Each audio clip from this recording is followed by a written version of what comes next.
So what I'm going to do now is talk to you about the kind of future challenges, and then I'm going to list some of the options that are on the table to solve this or to face up to this crisis. And then I think collectively we just have a kind of open discussion about what people might do or what people might recommend. And if you come up with a very good idea, I'll catch the first plane back and see if we can save the day. Okay, so there's a little bit of, I won't repeat, but there's a little bit of overlap, obviously, the first thing. So the first problem is the economic costs to Britain. Now, we've talked about this bus, the Great Lie, Boris's bus. We had Boris's bikes in London, and oh God, this is Boris's bus. And as I say, this instead of having this money back, we're actually negotiating a 39 billion future payout. Mm-hmm. And this is a very nice piece. The Guardian did a huge spread in which they showed that there is no Brexit dividend, only debt. Right. And you don't have to look at the detail of it. You just get the kind of impression that 2%.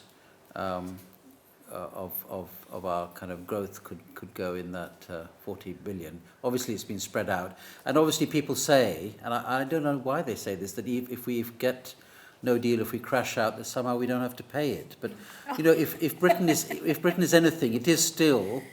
I know you're talking about the decline of Britain, and you're right. I didn't want to get into that because it's how you measure decline and influence is controversial. It's not just economic growth. But I think we are still a legal, upstanding member of the world community, so we will pay this. And I like this piece that the FT did because the headline is it's finance and politics on a collision course. Actually captures some of the things that we do. Now this is what various think tanks and things estimated quite soon after the Brexit vote. And if you look in the column in terms of effect on GDP, you'll see that they're all kind of pretty much minuses, and the most the best ones at the bottom are actually going up to kind of 4% loss in growth. And people are still very kind of divided because there's so many uncertain factors that can be influenced. But what we are clearer is that there's going to be huge economic price to pay in terms of the growth of Britain.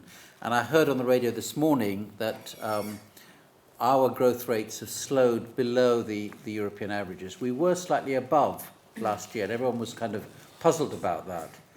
And one of the things you mentioned is I run a fund, a scholarship fund. I mean, it's not my money, but I just happen to be the chairman of it, and we give scholarships. And so I have to look after the rate of return. And we were kind of pleasantly surprised that, because the more money that we get, the more scholarships we can give. But obviously that's going to change. What happened here? Okay, so the sort of things that are now hitting us is already that we're having to lose our status and involvement in various kind of projects. And this is a big row over this Galileo project, which is going to be fantastically innovative and creative. And the irony for us is that we've already spent £1 billion on developing this project, and we're going to be shut out. And the Mrs. May's reaction is that we're going to build our own.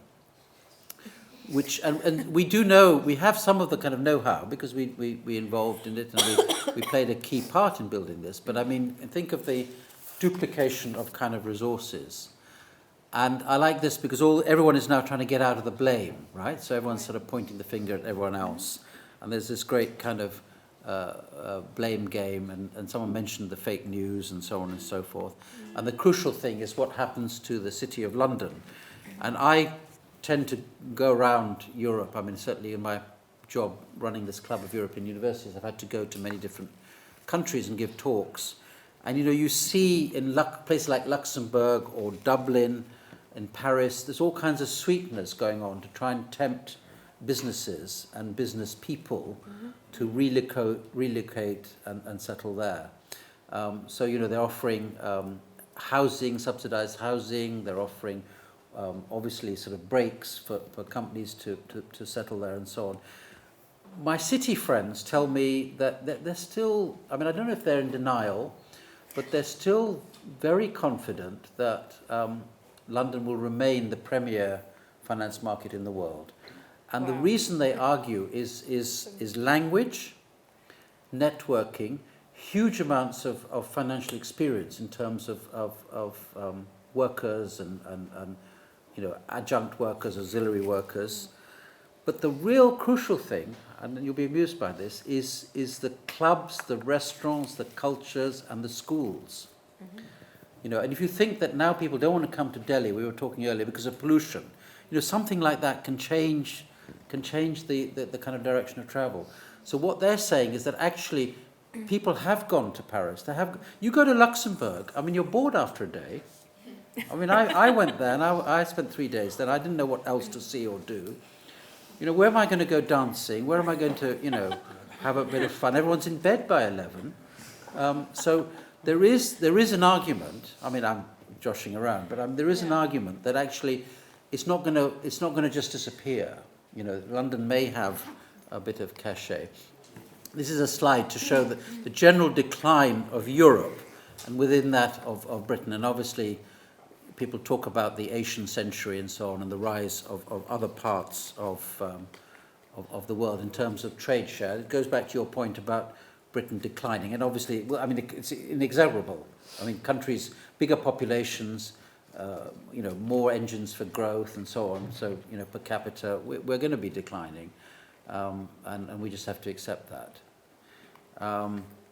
And talking about, how the city will cope, this is this important thing about the passport, the trading passport. Right. Mm-hmm. And this is what will put these companies in Britain hugely at risk. And this is why this goes back to your point about neoliberalism, the idea that actually ironically, this might have been a protest against, old-fashioned capitalism, but one of the defenses for the city is that we might turn into a kind of low-tax haven for companies and actually become much more of a kind of capitalist monster.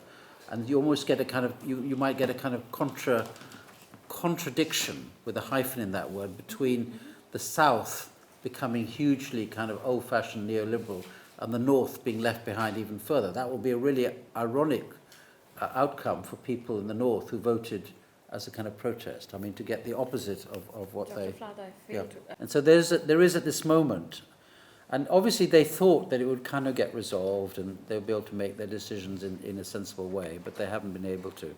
So the first thing is the economic challenge. The second one is this trade one.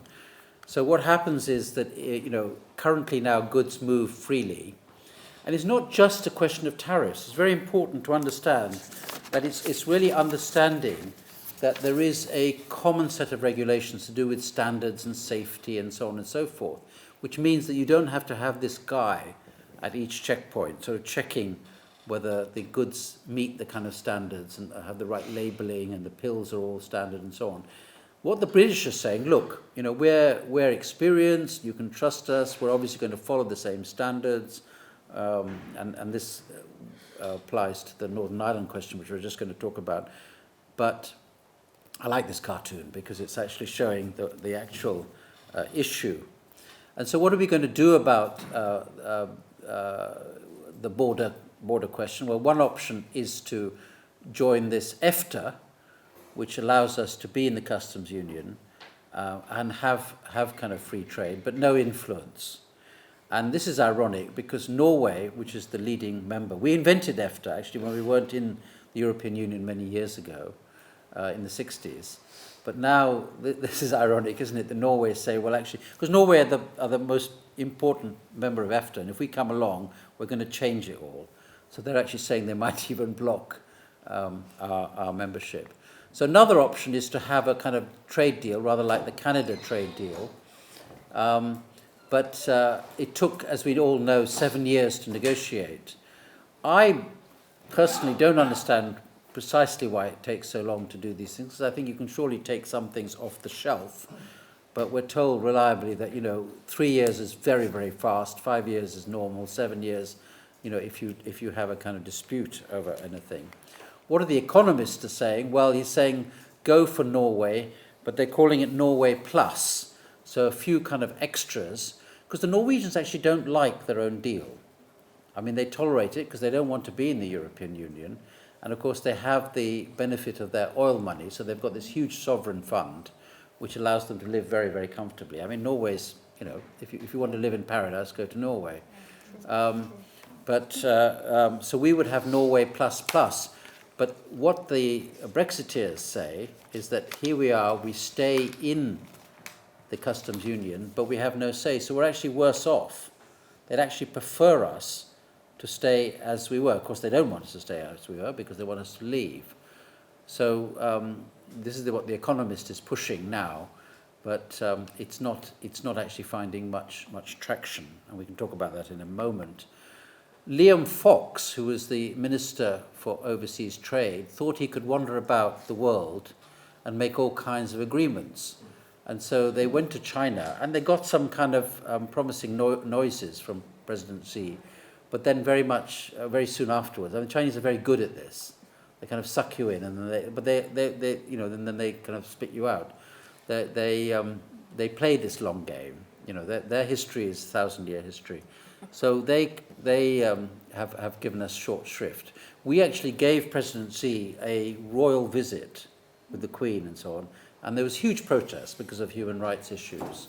I was pointing out, I think you, Jessica, about the hidden money and the kind of stuff. So this plays into that. I mean, there are hedge fund people who have made money out of this. Okay, there we are. Well done. There are people in whose interests, I mean, there's always somebody who will make something out of a negative situation. So this was, there's a lot of work going on about who the kind of hidden benefit, because people like conspiracy theories. I don't think conspiracy theories solve or explain everything, but they probably are part of the story, and we need to be clear about it. Okay. Now the next problem that we face in Britain is the fact that our own so-called United Kingdom is likely to break up. And if you look at this breakdown of the votes, you'll see that there's a heavy signal from England to leave, and to slightly lesser extent Wales, but that the other regions wanted to remain. And this is creating a major crisis within Britain, most notably in Scotland. And you'll know that the referendum was in the end quite narrowly won, thanks to some last-minute concessions and so on.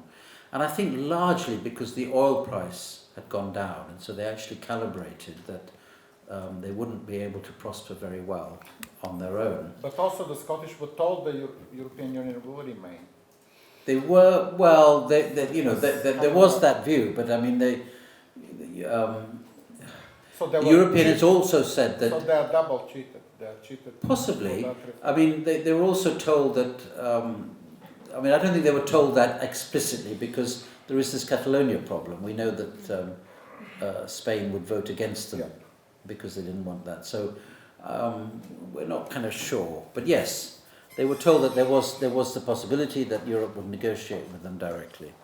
So now, with the increasing prospect of Brexit, of course the SNP, which is slightly lower in the polls now, it has revived its notion of breaking away and is trying to both put pressure on Mrs May to stay in the customs union, or even to revoke or postpone Brexit, and the threat of a new... And I think now, my view, and I think it's widely shared, that there'll inevitably be another referendum, perhaps within 10 years, even if, for whatever reason, there wasn't a kind of hard Brexit.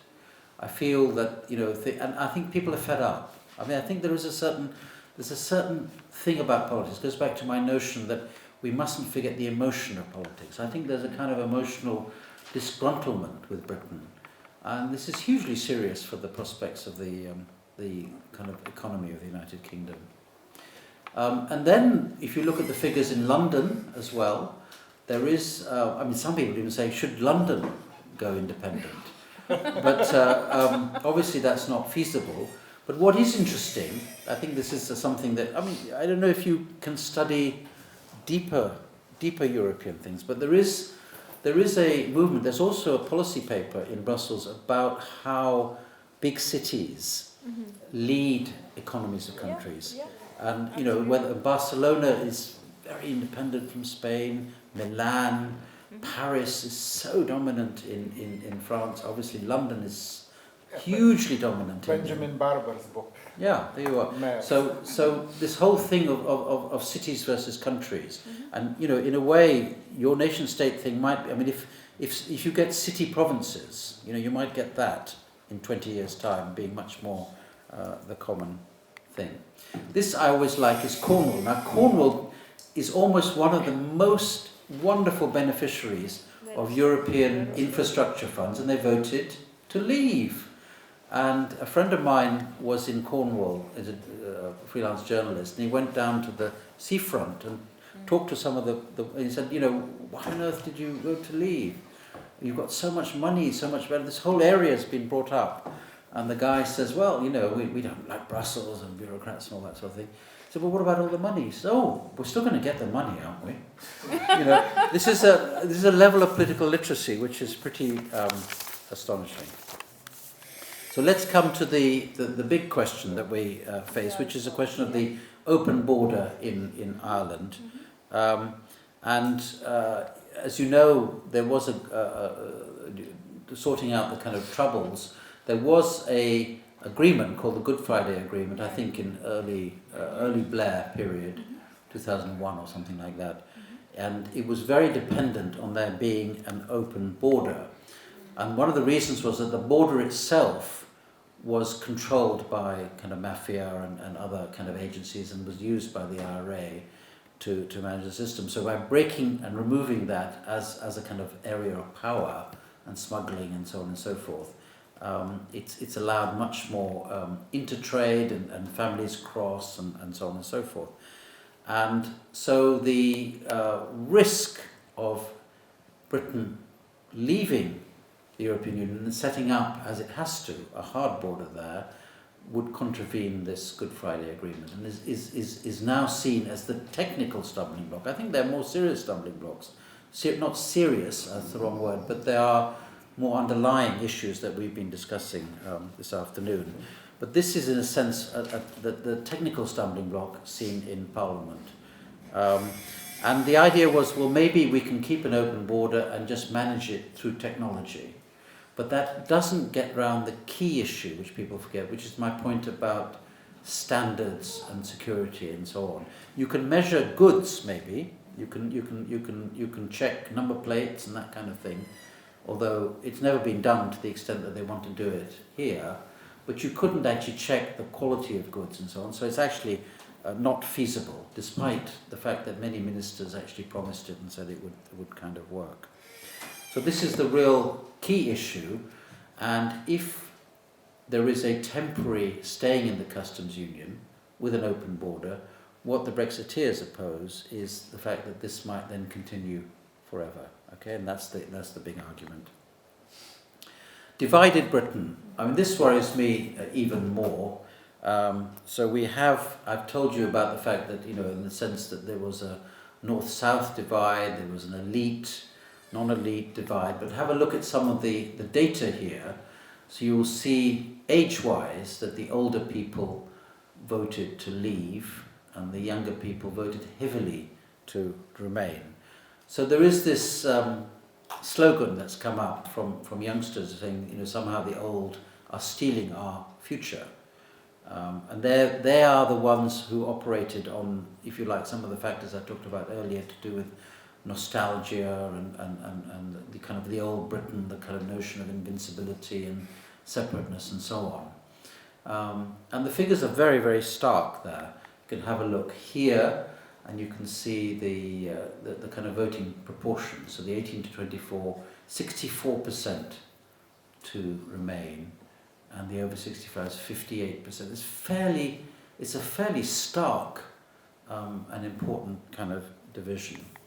What's also apparent is, in terms of educational levels, the division between those who go to university and those who stay at the lower kind of high school leavers age. And you can see again, huge difference in terms of, almost 70%. It's the role of the university. 70% want to remain. Someone was talking about complexity of the argument, and this plays into that, that you need to understand the complexities and read between the lines and not have this kind of simplistic take back control kind of sloganizing or anti-migration sloganizing. And it's very difficult for democracies to deal with this. I mean, we absolutely accept that it's one person, one vote, although there is now a lot of discussion about whether voting should be weighted and so on. And of course, Aristotle and various people had kind of ideas about, the franchise and so on. And in Britain, Oxford and Cambridge used to be able to send their own MPs extra on top of the other MPs that they happened to be in until the 1950s. So there is this kind of feeling about, the educated should be more influential in democratic decision making. But of course that's kind of too difficult, and we can't anticipate that. And here again you can see these are just graphic representations of the points that I've just made. This is an interesting slide, because if more young people had voted, because it's not only that young people voted to remain and older people voted to leave, but more old people vote, okay? And actually the data shows that 4 times as many old people as young people tend to vote, okay? So if the proportion of young people had voted in the same way as older people, then again, the vote Brexit wouldn't have happened. And so in a sense, the young people, you might say young people are partly to blame for their own fickleness. They just simply don't turn up and vote. And so this is the image of Britain today. Between those cosmopolitan anywheres with their global travel and their friends and so on, and then the kind of people who stay somewheres and belonging, kind of localized, slightly more nostalgic, nationalistic, and I mean, certainly not confined to Britain. It's just that Britain had a referendum which allowed it, or allowed its people to kind of express this kind of fissure, and it got enshrined.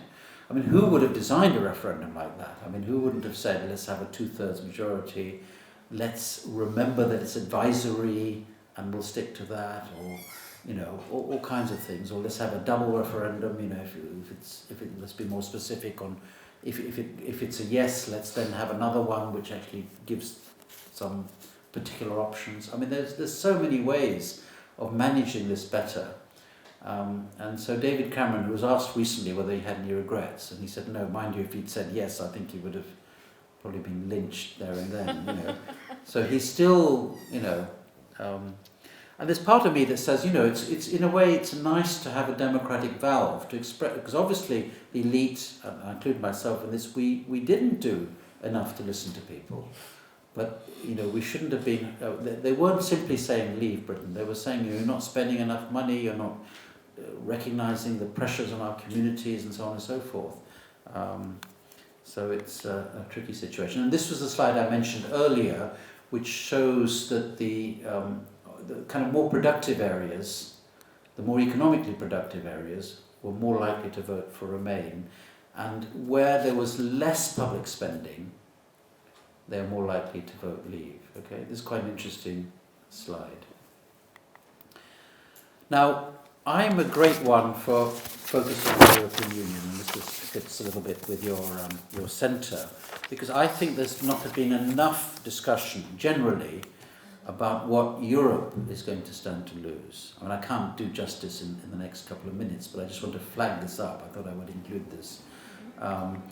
And I like this because this is on the day of the vote, the Italian newspaper saying, this is a blow against Europe. Okay, so you know, you have the French papers, and I showed you sort of slightly gloating, Right. okay? Right.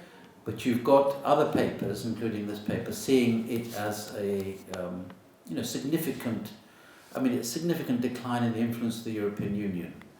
And just remind you that, you know, it's not just that Britain has had this referendum. I mean, you know, when the Lisbon Treaty was taken around the countries, and each country had to approve individually. I mean, you know, the Dutch, who were the kind of quintessential founder member of the European Union, voted strongly against. And then the French, who are the major beneficiaries, probably, of various deals on agriculture and defence and so all sorts of things which benefit themselves enormously.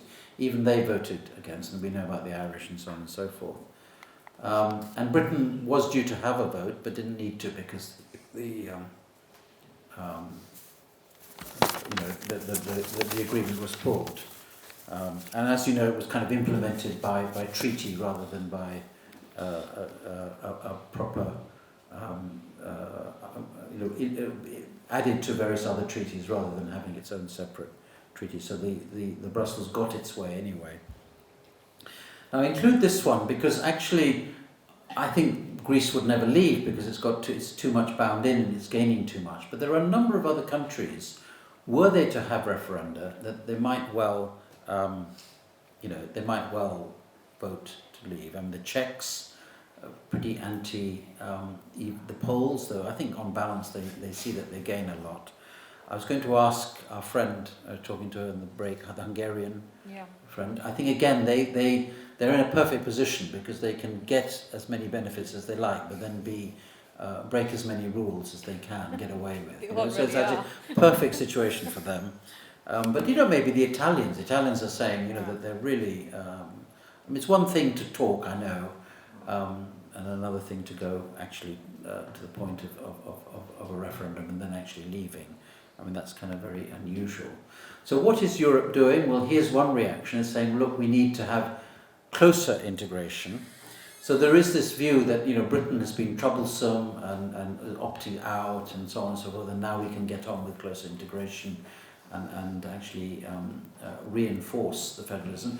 I mean, you know, I know I'm British or Indo-British, but I certainly don't think that that's going to solve the problems of Europe, and I would think that that was probably the wrong strategy. It's probably better to, I mean, they put a stay on enlargement, but there's a problem because, of course, you need better integration if you're going to prevent a future Eurozone crisis. This is amusing. The Times is saying, well, we're talking about the city is ready for a hard Brexit, but Europe is not. So I think, again, you know, the British hadn't expected that we'd actually get to the point of the referendum voting for Brexit, but also that somehow we would have a soft deal, that somehow there would be something kind of emerge. And now, as you saw earlier in that slide, hurtling towards the cliff. But equally, it applies to Europe and you know, the things that they rely on in Britain.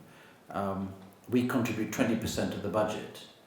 And I don't think, and we're equivalent to 21 economies, obviously some of them very small like Malta and so on. But I think there's a significant blow to Europe, and I feel that actually taking this hard stance, I mean, it's been very impressive the way they've managed to stay absolutely united. I mean, it's unprecedented. Usually there is always some fraying of the edges, and I think the British Foreign Office relied on the fact that they could nip around and pick off a few people and then get a bit of division. And I think that's actually, you know, been very interesting and tough for Britain to realise that actually there's not been a chink, not even from Ireland, or perhaps particularly not from Ireland. So that's been one aspect of the story. But on the other hand, this tough united stance also, of course, reflects the fact that Europe doesn't want anyone else to leave. So it's really, in a sense, we would say, punishing Britain to let any other country know that it's bloody difficult, if not impossible, to leave.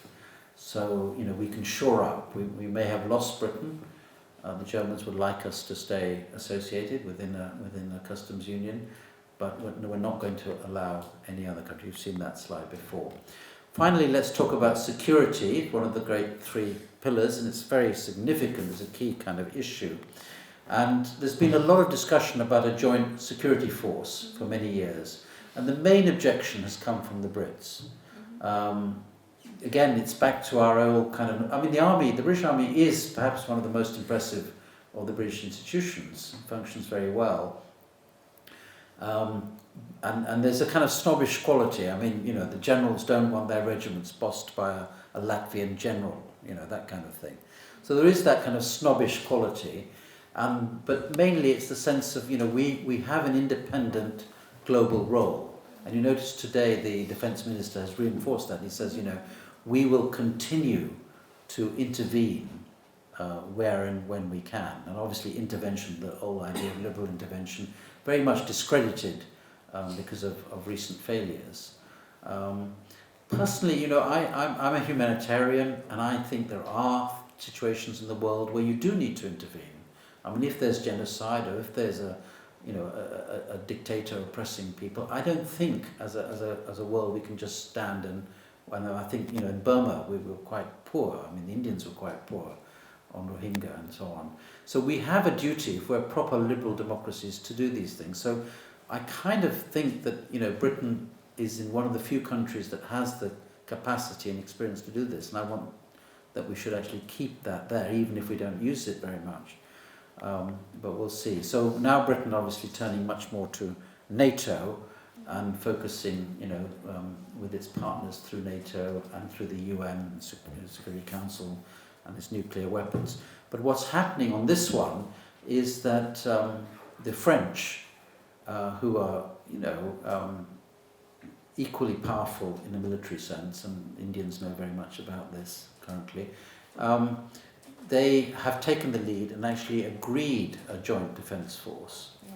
And you've got Macron pushing ahead. And so the French Macron's saying, of course we don't want the British to leave, we want you to stay in and so on. But on the other hand, they are busy trying to push Paris above London, they're busy setting up this new defence force which they will then dominate and so on and so forth. And so, and probably you'd say, well, that's just realpolitik. That's what happens, France first. So you've got all these crises, and what is now emerging is that Europe and Britain realise that actually a complete separation on security doesn't make sense, and it's quite likely that Britain will sit on a special European Joint Security Committee. So they will operate much as they do now, simply on the security, on security and defence questions, which I think is probably sensible.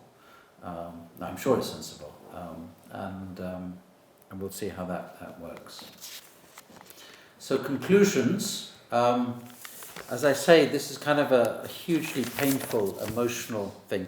What do they call these graphs at the bottom where the number of words that appeared? So this is this thing where they've tried to look at headlines and what people have said. So this is devastated is the most powerful feeling amongst Brits about this thing, but you can see nothing positive there, right? It's a pretty, there's a special word for these, I don't know what they're called. And, to some extent, we, and this talk reflects that, we're totally engrossed in this because for us it's huge. This is a huge crisis. But Europe is probably quite fed up with it. Now we've come to the cliff, there's a kind of fresh interest. But I know last year, there's a frustration and why can't you, first of all encapsulating the idea, why don't you come with a particular request and a deal? And now, obviously, I watch people watching the shenanigans in the British Parliament and not able to, the great Parliament, the Parliament that we all tried to copy and not able to get a proper result. This is an interesting, I love this picture. This is Mrs. May.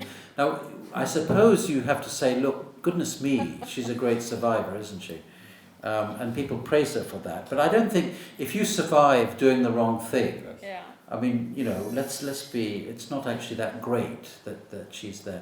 She is, and we can talk about this, the reluctant Remainer. Okay, she's a reluctant Remainer who's turned herself into someone whose task is to deliver the voice of the people. You know, and there's no reason why she should do that, except that perhaps she had no other claim than that to be Prime Minister. I mean, you know, she came in unelected and so on and so forth. And then she has an election to confirm herself, and she loses it. Here is recently Boris Johnson, our friend, talking about this nostalgia and so on. I mean, look at the faces listening to him. He is a great orator. You can't take that away, and he's a great character. But you know, these are his supporters, and they're all looking a bit, you know, a bit glum, aren't they? So this is so a year after, only 37% thinking. I mean, it's not a good time to be in England. Scepticism is mounting, and you know, everyone is trying to blame each other. You know, we had this initiative, which I thought was quite promising, where the two significant figures, one Tory, one Labour, tried to get a cross-party initiative. Someone was talking about why we don't get angrier and so on. So this was a positive initiative to build cross-party support. And really, you know, one would have wanted, you know, a dozen or 2 dozen MPs to go there. Hardly anybody does. I don't know why people are so scared to break ranks. I think in the old days, when you had the more independent MPs with character and lineage, they would have done that. But now they all seem to be stooges and so on. And we now get, you know, this is Mrs. famous painting, you know, Déjeuner sur l'herbe by Manet. So you've got Juncker, who's a bit of a alcoholic, we're told, has to be helped here and there, and Barnier presenting the bill, and poor Mrs. May. It doesn't do Britain any good. I mean, I think we'll recover, because I think these things do, but nothing will be the same. And my friend Will Hutton, you know, is talking about the seriousness of this situation. So some people have compared it to 1940, when we thought we'd lost. In 1940, we thought we'd lost to Germany, and it was really through a kind of leadership and lots of all these small boats coming and saving the army. Some people talk about it being 1642, you know, the beginning of the Civil War. And I showed you that interesting slide between the Roundheads and the Cavaliers. Maybe it's 1530, you know. I mean, when Henry VIII broke from Rome, he didn't know how it would work out. I mean, you know, there might have been some coalition of Europe against him. It might have been 1805 when the Spanish, you know, Napoleon was certain to kind of manage to invade Britain, and somehow Nelson contrived a victory. So we're in a bit of trouble, and there we are. We're divided, and this is where we should be. Right. So what I'm going to do now, before we open up for the last session, is to just, if I may, share some possible options. Okay? These are some of the options that are currently on the table, and you can react to this or anything that I've said, or give your own ideas. Or just express. You can be sympathetic, but well, it's okay, or you can be critical. So the first option that people talked about is that there should be and Labour Party is pushing this option, is that we should really get a general election to read about it. The second option is a referendum, and I'll come to that. But the idea is that actually we need to recalibrate.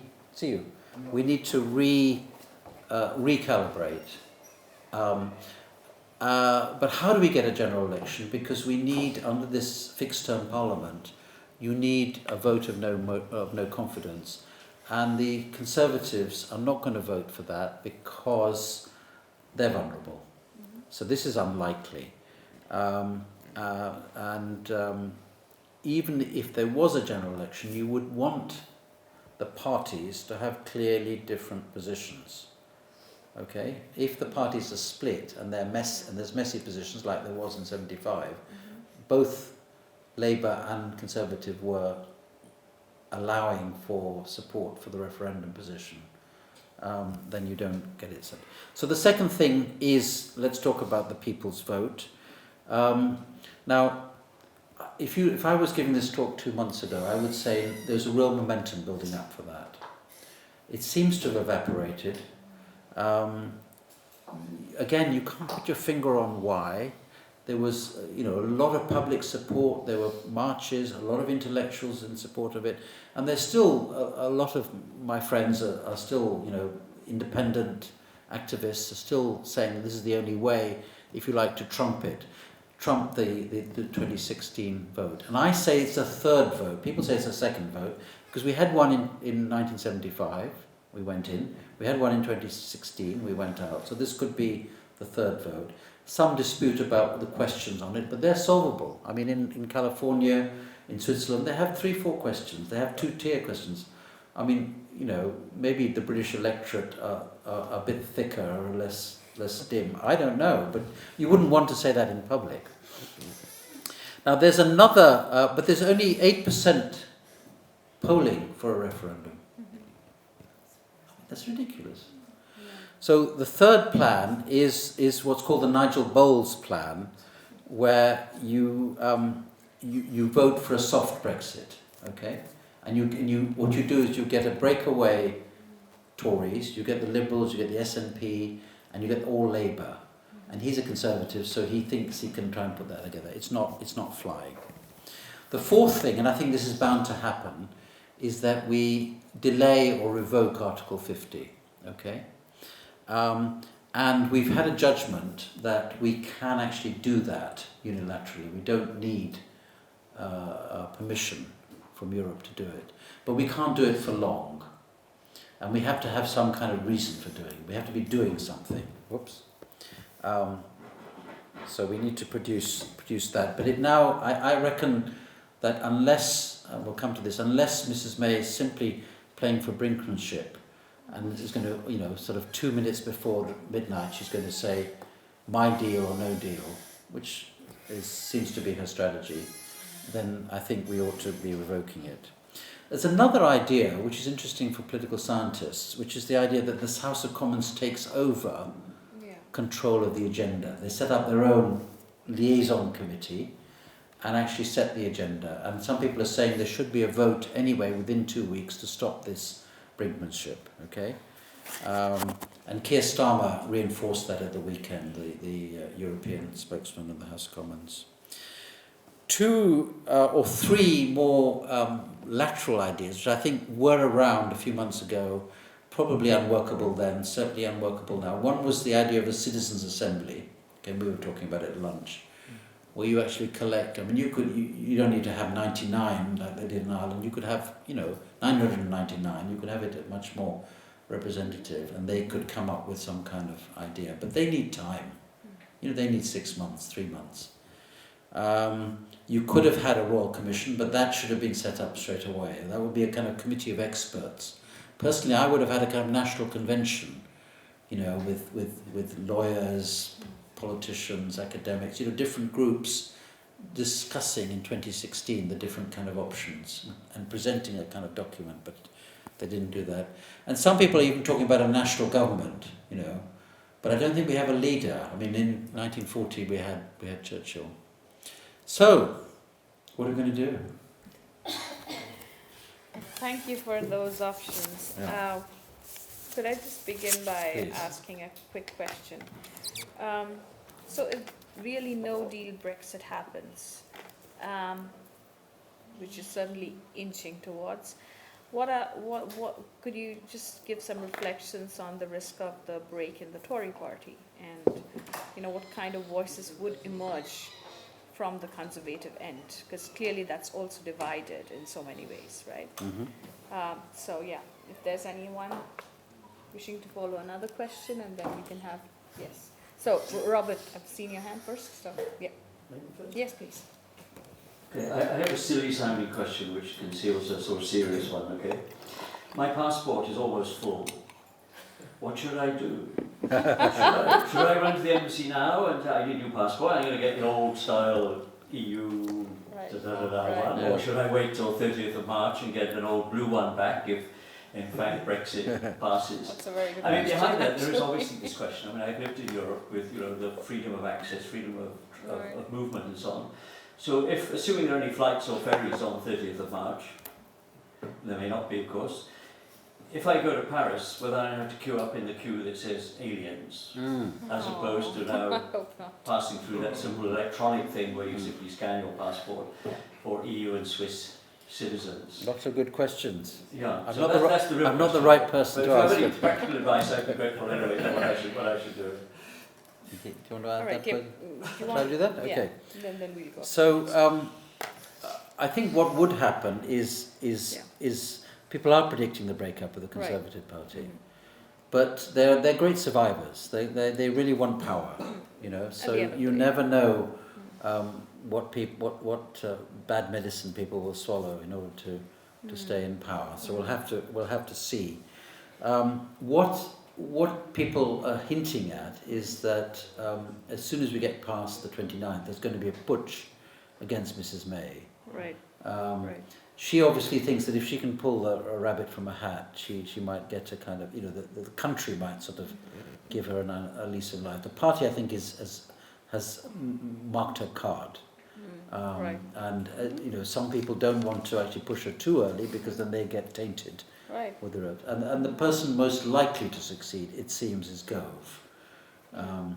So if there is a kind of messy or Brexity type of situation, then he will be able to guide it. And I think he's quite a smart guy, you know, much more competent than her. I mean, people who've worked with her, you know, find her very narrow, not open to discussions and so on. I mean, she pays a lot of attention. She sort of sits there and listens and so on, but she seems incredibly inflexible. Blinded, yeah. And it's very frustrating for the civil servants. And she's actually got rid of, you know, brilliant civil servants who could have given her a more a wider view. So I think that's the situation. But then, you know, Labour's pretty divided. I mean, obviously the Lib Dems are you know, barely there. I mean, some people say, you know, you could have a kind of complete fracturing of British politics, and it could be. But you know, somehow those sort of dramatic things don't happen that very often. Certainly in 1848, the Conservatives fractured, and that was a kind of semi-permanent fracture. So I think Europe has been a problem for the Conservatives. You know, since 45, and. Maybe, but we can only speculate a little bit. I mean, it's a good question. Robert, I wish I could advise you. I would rush. I'll get as many passports as you can. Maybe you can find some grandparents who have, you know. I do have some. Exactly. I thought from your accent you probably did have some opportunities. You know.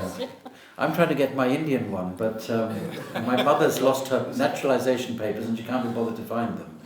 So, and I haven't been able to find them online. Yeah, I think we don't know what's happening. People forget that this is only the beginning of the discussion. I mean, this isn't a deal. This is just a kind of, I mean, you might even call it a roadmap or a kind of a framework. The real work starts after the 29th, and there's going to be a lot of horse trading for 5 years. And I don't think the British public have, I mean, we sometimes, and I've made a few jokes about political literacy in Britain, but I think the politicians and the media have a lot to answer for, because this is only a kind of map, and there's a kind of this political statement, which is what people think might be altered at the last minute, because it's only a statement. And they may have some adjustments on the Irish border question, which is what Mrs. May is calibrating, and she's kind of making it seem like she's working really hard. I mean, she must have something. I mean, she'd be daft if she's got nothing in her kit bag to play this brinkmanship. But it's only a roadmap, and all kinds of things could change. So what probably will happen is that we'll get, you know, we've agreed that for 2 years it'll be as before. So the question is, will we get to that really hard deal where we absolutely don't talk to each other, or whether we slide towards an extension? I'm sure everyone thinks we'll get an extension of some kind. So probably you'll be okay for a couple more years. Try and get your holidays in early. You know? Get your wine and cheese and all that stuff. Your Parmigiano, which lasts quite a while. You know. All the M&S deals. Gotta get them. All right, so Vinod and then No. Veselin. Yeah. Sukumar. Sukumar, sorry. And this lady here. Yeah, the key question that keeps coming up in the reporting at least is this backstop arrangement, Yes. the Northern Ireland border, and it seems to be a perfectly reasonable solution that you have a customs union in the interim period. You can Yeah. work out a long-term solution later, but there's so much opposition to it from within the Tory party that I wonder if it's an ideological thing, this little England kind of chauvinism asserting itself. Because if you're going to postpone this whole reckoning in any case, why can't you accept this as a kind of temporary arrangement, like, you know, till the future settlement is made? My dear friend, you've been listening very hard to the first lecture. Of course it's chauvinism. It's that imperial nostalgia, it's that invincibility, it's that, you know, this sceptred exceptionalism. It's precisely that. And Rees-Mogg is just the quintessential representation of it. That is exactly the point I want to get across, because I think if you don't, I mean, to say simply chauvinism, what I want to show you is the roots to that simply chauvinism, you know, and he's able to communicate that and find an echo chamber. So even a pragmatic solution like that is like, you know, they find it completely objectionable. They can't take, because they can accept a postponement of this final reckoning, but they can't accept a temporary kind of backstop arrangement. That seems to be completely illogical. So It's very weird, but very helpful. I'll tell you why it's helpful. It's because in their bid for a more extremist solution, they are preventing themselves getting most of what they want. okay. Yeah? So And that's quite helpful in a way, Right. ironically. So, yeah, so So, sorry, you still got another a point question? is a simple point. I mean, connected to what we talked about in the last session, which is that this whole 1980s onwards, the whole that's right revolution. Some would say counter-revolutions, others would say the whole regime of capital, unfettering capital movements, low taxation regimes. You know, you locked yourself into this kind of situation in which you're unable to meet essential welfare spending. You know, that graph you showed was very, very interesting, that where you had high public spending, those regions tended to vote remain. And Europe is facing the same problem. I mean, France is trying to introduce austerity, and he's having a hard time, Macron. And Italy is in open rebellion against EU norms in terms of budgets. So they're kind of flouting every rule in the book, and they're refusing to rein in their deficit. So Europe too is facing that problem. So are we going to get back into that post-World War II situation, in which I see that as a potential, because they're talking about in the US also, that you end this nonsense about capital mobility, return to the basic fundamentals of Keynesian economics. I mean, you have progressive taxation, you return to funding the welfare state, and you end this low taxation regime, because one doesn't work without the other. And if you have a low taxation regime, you're going to have a couple of other questions. Yeah. Well, incentive for capital flow out into those regimes. So Right. that debate's going Okay. on. And, No. Okay. Okay, Let's so- just take a couple more questions, then I'll come back. Veselin and Megha. Yeah.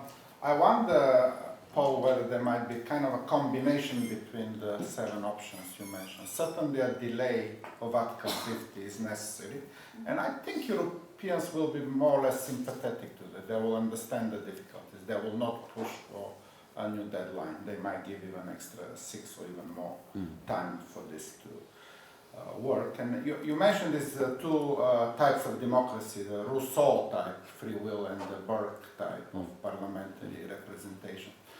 And exactly because the House of Commons couldn't deliver, maybe there should be some more people's voice, and somehow back to Rousseau and revitalization of the idea that people should say again, being more aware what does it. So because 3 years ago they voted live and become richer, live and have more control. It turns out to be live and become poorer, live and have less control. In a sense of more educated vote, but that can happen to citizens' assembly, to some kind of campaign, and here comes exactly the role of civil society and campaigning to have a more into. But that, I think, can also be the only way Theresa May can save her face. She go for a second vote with 3 options. The no deal is rejected because it's least popular, and then the 2 options are to remain or to leave with her deal. Whatever people vote, she wins. She's a winner if people vote for her deal. And if people vote to remain, she still can say, that's it, I try my best. People want to remain. Let's try and go backwards. I'm not sure I can fully kind of answer you. I mean, if Britain is out, then it won't be able to play its role, and it's generally supportive of that development. And as I say, there is this Foreign Office view that the more members or sections in Europe, the better for Britain, because it dilutes that axis, the France-German axis. And at some point previously, the Brits in the 1980s used to work very closely with the Italians to form a counter-axis. But they found that the Italians were very unreliable and were actually kind of very weak. So they then had a different strategy, which was enlargement. So yeah, I don't think it's going to help the Balkans situation. But I don't think there's going to be any rush to it, because I think they've actually decided, apart from the Macedonian thing, they've decided that they can't enlarge, and Europe's got enough kind of issues and problems, and there's no appetite for that. I'm quite sympathetic to what you said, Veselin. I don't understand why, if you're in a political crisis, and actually your own personal belief. I mean, if she was an implacable Brexiteer, then I can see why she might take position A or position B. But if you're a reluctant Remainer and you're boxed in what I call political gridlock in Britain, it's a bit like America often has political gridlock. We know about these checks and balances in the Madisonian system. It's very unusual for the British system to do that. And there's almost kind of a perfect storm, which I described at the beginning. So why doesn't she either engineer a situation where she gets defeated and say, look, I've done my best, I'm in Parliament, or and escape that way, or your strategy to opt for a referendum and then just go with the result and say, look, the people have spoken.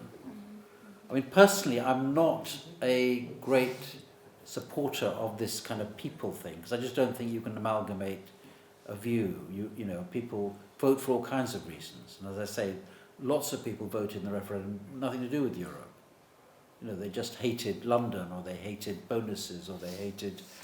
I was against the first referendum by David Cameron. Yeah. When you did that, then you need... Yeah, you can't go back. I think that's absolutely crucial. You can't go back. And now you've got a legitimacy problem, which is what I talked about. You know, this battle between the Rousseauian view and the Burkean view. You've got a legitimacy problem. How do you get out of the legitimacy problem? Either Parliament has to bow to the voice of the people and deliver it, which is the kind of stated May position. But there are ways out of it, which I was trying to hint at. Or, as you rightly say, you'd have I call it a third referendum. People talk about a second referendum. You have the third referendum, which trumps. However, do you take into account that the third referendum may confirm the second referendum? Yes, Yeah. absolutely, but then And it then- will be Theresa May deal. Yeah. You have no more uncertainty. Yeah, okay. So the first is, you have 3 options. No, you can have No deal is defeated. no deal. That's Oh, I see, defeated in the okay. first round. In the second round, the 2 remaining options are take Theresa May deal or remain. Yeah. And she's winner in either way. Yeah. But it could still Tell her in London, be when no. you fly But to those of us London- who are sort of wanting to remain, you know, it's a little bit. But I think the campaign will be different. The arguments will be different. You know, the Remainers won't be, you know, overconfident. They won't rely on complex economics. They'll talk. I hope they'll understand the emotional issue. Yeah. They may focus on the social media issue a bit better, you know, seeing all that sort of thing. So it may change, but actually we're out of time now. I mean, even with a 6-month extension, I mean, it's going to take. Apparently, it's going to. I don't know why, but it's going to take 3 months to set it up. It's got But to go through Europe- Parliament. Europe You've got will to give that extension. They will. Yeah. I think they will. They will. Interesting enough, there's a little wrinkle in this, which I love to point out, and that is that the next European elections May, yes. come up, Right. and Britain has been excluded. The seats and even the Yeah. chamber is being revamped, Yeah. and so, but technically and legally, if we're not out, They should we're go. obliged to. So friends of mine have filed a case to say that we must be able to take part in the elections. Yes. Now, if we take part in the elections, that's a kind of mini referendum anyway, because it'll, what kind of candidates will there be, which party will select whom, and who will vote for But whom. again, let So it that's be. quite funny. Yes, Let it be. yeah. It could be another argument to remain. But European bureaucrats are very clever, so they can find a way of deferring that without, So we had this lady here, yeah, Okay. and then I think these two. Yeah, I guess just a quick observation really. I mean, I guess with the problem, like you're saying, of the internal division in the main political parties, a lot of the options that are on the table now are to do with process rather than a goal, right? Yes. So it's like, how do we constitute this, that and the other, rather than how do we go for a particular option? And Yes. we were discussing earlier how the problem is that there's 3 options on the table, right? Mm. If you need sort of there to be 2 clear things to have Mm. like productive political tension, and there's not that, Mm. and no one's got the kind of courage and leadership to take one off the table. Mm. So I feel we kind of got what we deserve with our political leaders at the moment in Mm. a way. By certain kind of it's a power battle inside countries, and to some extent it's to do with politicians gaining ascendancy and using a certain kind of language. You might also talk about it's to do with us recalibrating our own identities. I mean, we're transitional. I mean, you particularly, but you're kind of a transitional person between a member of a country and a member of a kind of wider cosmopolitan elite, and you have to choose where do you belong. Can you be multi-identity? I think that's what's happening, and it's going to be a long process. So I think we'll see more of this populist politics, and if countries are economically in trouble, then it does feed into more national, local, ethnic, populist kind of politics. But I hope that it's just a cycle. I hope that we'll often politicians often fail. So then you kind of switch and go to the other side. I mean, it's particularly true of Indian politics, isn't it? Incumbency isn't all it's cracked up to be. People want change. So we'll see. It's not a complete answer to you, but I'm kind of giving you some kind of hints. Now, Britain, I think all the charts, I showed you those predictions from the various think tanks and so on. Britain's going to lose significantly, probably either way now, because we've, instead of solving it or smoothing it, we're now, even if we don't leave and so on, there's going to be some kind of readjustments, because people have looked at other options and they may prefer to be in Europe regardless of whether we're in or out. So we're going to lose certain companies, and they're going to spread their headquartering and so on and so forth. And I'm sure Europe, I can't see, you suggest they might have a difficulty absorption. I think they'll welcome it. I mean, they'll be pleased about it. So I think Britain will go down relative to certain countries in Europe, and that's one of the reasons why you might say that Europe hasn't worked as hard as it might have done to keep Britain in, because each country can see some kind of advantages. And if you think of some of the European institutions that were based in Britain, they've been reallocated. The medicines regulatory, they're going to different countries, and these are big bonuses in terms of jobs and investment. So thank you, Dr. Flather, for your Okay. time and your Thank you. insightful views. Thank you very much. Okay. Can I call upon Nitin to felicitate, and also thanks to Professor Sudarshan for introducing us and making the connection. Thank you.